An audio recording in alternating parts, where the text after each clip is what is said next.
I was the kind of kid, I grew up in a Christian family that they had 8 children. They thought I would be the one that wouldn't get saved. But God came for me. And so I become a pastor and a youth pastor. And I worked for a big church, but so they didn't have to pay. I did work on the side, and I was out on a big job. And I went up and took someone's place. I was a foreman. And they were causing a rolling blackout in the city, so they sent power back my way. So I took some of the main lines that run Denver, Colorado. And when they turned the power back on my way, 2 lines arced like in high wind, and it blew my linesman gloves off because they were only good for 10,000 volts, and blew the tips off and blew these fingers off into dust. But I'm a worshiper, so I'm saying, God, I can't. How am I going to play worship, man? No fingers, just a couple charred bones.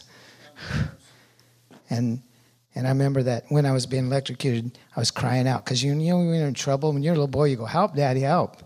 Well, we got an awesome daddy in heaven. I was like, help, Daddy, help. And I felt 2 hands because you can't get free from that much power, and it wasn't stopping. So I was literally part of it. And so it stopped my heart because your heart either stops or blows up. And I felt 2 hands when I prayed hit my chest and blow me off and take everything I was hooked onto free. And I fell a little over 40 foot. And broke all the bones. My feet were shattered. Tibia bones are broken. Knees were broken. My femurs were broken, sticking out my leg. My hips was broken. My tailbone was broken. My back was shattered. And my neck was broken. All my ribs were caved in, just starting to puncture through my heart. But the electricity had blown holes all the way down. My arms were fractured. My fingers had fractures all over. My head was fractured. My jaw was broken. My neck was broken. Whew. Then I remember that when I fall, a big guy tried to catch me, one of my workers, and I broke through his arms and flipped him over me. But I hit that hard where all that was broken, and my ribs were all broken, and they just were starting to puncture what was left of my heart, because I had 2 holes the size of these fingers blowing all the way through me, and it blew a section of my heart off. And it went down and cooked everything, French fried everything inside, to where my lungs were literally shattering into holes. And then I blew out my leg here, and literally my jeans were on fire, and I had flames shooting out my legs when they hit the ground. And I remember that God let me hit just hard enough to start my heart. And that guy slowed me down just enough to not to stick my ribs right through what was left of it. And I remember, if you're the only Christian there, you get to stay awake to pray for yourself. Because, see, I believed in healing. I'd seen a lot of healing. So I cried out. And my Father answered. And he said, don't worry, anyone looks at you, when anyone says, I'm going to take care of you. And I knew my Father's not a liar. Don't you know your Father's not a liar? He does what he says. And what's in that Bible, like you said, when you get the truth, he does the truth. It don't even matter if I believe it or not. It still comes out his way. Because he tells the truth. And he just spoke to me, and I believed him because I knew his voice. And I remember even they sent down all the ambulance guys, and they ran up to me, and they looked at me, and they just freaked out, lost the color in their face, and backed up. And I want to tell you, when you freak out the ambulance guys, that's not a good sign. That is not a good sign. So you know what? Lots of people want to see a miracle, but not very many want to volunteer to need it. Not very many people want to need a miracle. But God, you have to need a miracle to see him. And you have to go. So I remember God going, they put me in a flight for life, and they freaked me out. And I said, call my pastor, man. He believes in healing. Get him come. And I was saying, call my roommates. They're crazy Christian guys. They'll come and pray. They believe in healing. And one of the people there was dating. My roommate was a nurse at that hospital and worked in the emergency department. She came back to work. She just left. And she just looked at me and said, my friend's going to die today. There's no hope. See, when the natural has no hope, we know who hope really is in. Who's real hope? Real hope is Jesus Christ. He is everything in hope. We have no hope without him. And I remember that my pastor came, was flipping. He was just freaking out. And I remember that I said, I got to see how come my hand hurts so bad. And I looked at him and go, well, Pastor, I can't play guitar no more. How am I going to do worship? And they had me in all these air casts. And they said, we're going to cut you open, look side. And they cut me open. And they found bones from my feet in my chest. And I was just a mess, and it shot up. And they're pouring blood in as fast as they could. And it wasn't even bad enough then that they even gave me tainted blood that gave me AIDS and hepatitis C. Whew. You want to think when Satan wants to take you out? He's like, I got this pesky little guy. He gets people saved. I think I'll just French fry him and slam dunk him. But God said, I got another plan. I got another plan that's greater. He don't even see what's coming. Do you know if Satan would have known what was going, he would have never killed Jesus. He doesn't see what's coming. He doesn't see everything. But God does. And I remember that when I was in there, and I'd been in there for 3.5 months. When they opened me up and looked, they just stapled me up and sewed me up and put me in and listed me with 0% chance to live. Do you know what? That's the very thing Satan wants to speak over everybody. You have 0% chance to do something good. You have 0% chance to feel okay in your life. You're a 0. But that's not what God says. And after 3.5 months, they worked on me, and they said, his heart's not bringing the crash cart. And I'm telling you, when your body's more dead, Jesus is more alive to you. Your body's out of the way. I'm telling you, he comes up and he shows up in your room and talks to you. And if you have something, you can't use your hands or something, you better have the Bible inside you. I'm telling you, read your Bible now and get the word inside you alive when you need it. And when I was there, and I remember the doctor said, his heart's not beating. Semi-conscious in a drug-induced coma. And I remember saying, I'm thinking, bring in the crash cart. And I'm thinking, isn't that where they shock people? How can more electricity be the answer? I'm thinking, how can this be? And I'm thinking this stuff, and they come in and they shock me.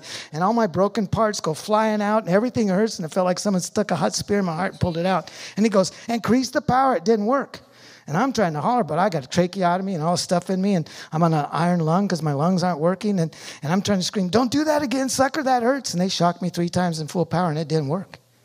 And they cracked my heart open. They massaged my heart, and they shocked me for 1 hour and 45 with nothing going on, no brain waves.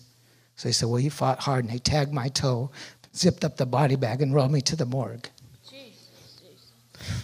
But I tell you, some people are walking around more dead than when I was in that body bag. And I want to see them released. I want to see them released. And I watched them go in. And I remember being down there, and they said I was down there for more than 5 hours. And 1 hour and 45 dead upstairs, more than 5 hours down the morgue. And I remember that. I remember sitting there, and I was thinking, wow. And I kind of, a little bit of rouse down there. I was thinking, whoa. And I seen this demon come for me. He said, I've come for you, and there's nothing you can do. Just spoke to my heart, didn't speak out loud. And right then I seen these 2 giant angels stood up beside my bed. And I realized they're taller than the ceiling above me. And they're just muscular. And they just turned. They said, no way. The master said you could bring them this far and no further, and drove them out right off. But see, that demon wanted me to agree with him so he could say, I'll just drag him to hell. I think if I would have said yes. And I'm like, no. God said, I'm going to live. And I believe that. My dad's not a liar. So when they did it, and they was there, and I'm down there for 5.5 hours, and then Jesus says, it's not your time yet. I'm going to blow breath back in you and send you back. And the name of our ministry is called Ruach Elohim, and that means breath of God. And God just came down and said, it's not your time. Went, and right as he did it, this nurse that just got saved unzipped my bag and came down and break and held my hand and prayed over me. And right then, people I'd taught youth with a mission how to do street evangelism. And I had friends all over the world. And I got 10 cards and letters that said, we don't know what's going on with you, Ron, but God said, write this time down and write this date down and send it to you, and said, we were praying for your life. None of them knew I'd been electrocuted. And when you break down the time zone, this exact minute, they filled out my death certificate. God said, I'm going to raise up an army to pray for you. See, you think you sit here in church and you pray, they're talking about a prayer season that no one wants to come, and God changes things by that. He changes things. He took a brand new Christian and put in her heart to come down and unzip that bag. And she seen my heart beat right as God blew breath into me. And she's like, get him upstairs, man. Get him back upstairs. He's alive. And they took me back upstairs, and nothing worked. They took me to rehab, and only one hand moved a little. One day, all these deals were going off, and they said, he's getting way too much air. God put a new set of lungs in me. Brand new lungs. Brand new lungs. In heaven, there's a room full of body parts. And the angels are saying, no one asked for these. We're sitting here bored because no one will ask for these body parts. I remember that as God was working and stuff, one day they took MRIs and x-rays of my back all shattered. So people came in and prayed for me. The next day they took MRIs and x-rays to see how to do surgery. And my back was in 2 pieces, but still sticking through the spleen each way. And that freaked him out so bad. It was so different. And I'm laying in full body traction. I can't move. That they had all the machines checked. Guess what? They checked out perfect. And the next day when they did it, my back was together. God had mended it. See, one day they took out all this stuff they'd done in my throat. And I had these atheist doctors who were saying some stuff. And I said, God, I just want to tell them about your love. They just don't know your love. And they took out my tracheotomy. And they were explaining how that this atheist doctor, how that the rest of the doctors say I won't be able to talk. but I'm a preacher. I'm called to go out in the streets and tell people about Jesus. And she took that, and I was praying just to be able to tell her about Jesus and his love. And she took that out and said, I think maybe in a couple years, maybe a couple more surgeries, you'd be able to talk. And I talked through a hole, which is impossible in my throat, and told her all about Jesus Christ and his love. And every doctor in that hospital came into my room so I could tell them how much Jesus loved them. You don't think there's a Jesus? Then I got this group of doctors that come in. They moved me to a rehab, and they said, and one day, I could tell you this, one day they unwrapped my hands. They'd been praying for it. They were just all wrapped up. And they unwrapped my hand to cut off my hand. And God had stuck my fingers back on with full feeling so I could worship him. And they checked. They said, you know, if you get a cut, your fingerprints change. My fingers were blown off, and they put them on. They had me fingerprinted, and I had the same fingerprints. They said, that freaks us out. I'm like, same guy put them back on. These are original equipment. Some of them parts came right out of that warehouse in heaven. You don't think there's a God? Then I remember that they moved me to this hospital rehab. There's a world-renowned rehab to work because only one hand moved. That's all I had. And so I remember that I was sitting there, and I was like, wow. And this team of doctors comes from the old hospital across town, and they're looking weird at me. And they kind of got red eyes. I go, what's going on? I said, in our hurry to put your blood back in you, we changed your blood system like 10 times over. We gave you full-blown AIDS and hepatitis C. So as hard as you've fought to live, we've killed you. You'll never live through this. How many people know that no matter how bad you're down, Satan wants to send something worse? He's going to tell you won't live. They shot my brain full of drugs so to kill my brain so I wouldn't feel it while I died. And God didn't let it work.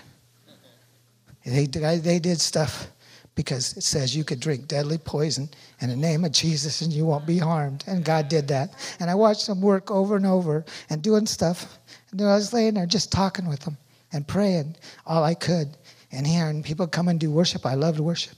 They come and they have to have their guitars all scrubbed to get in there and sing. And they'd put worship and the Bible on me, play it all the time.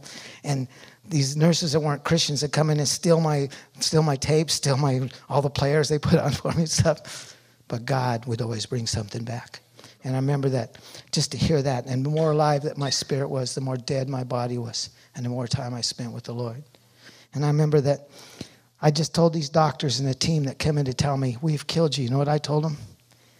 My daddy's not a liar. My daddy said I should live and not die. So I want you to know I forgive you, number one. And number two is you better start testing me because my God's going to kick this out of me. So I had 10 positive tests of AIDS and hepatitis C, and everyone after that time came back clean because my daddy wasn't a liar. I was going to live and not die. I remember the first time God told me I was going to walk, and I bugged everybody in that hospital.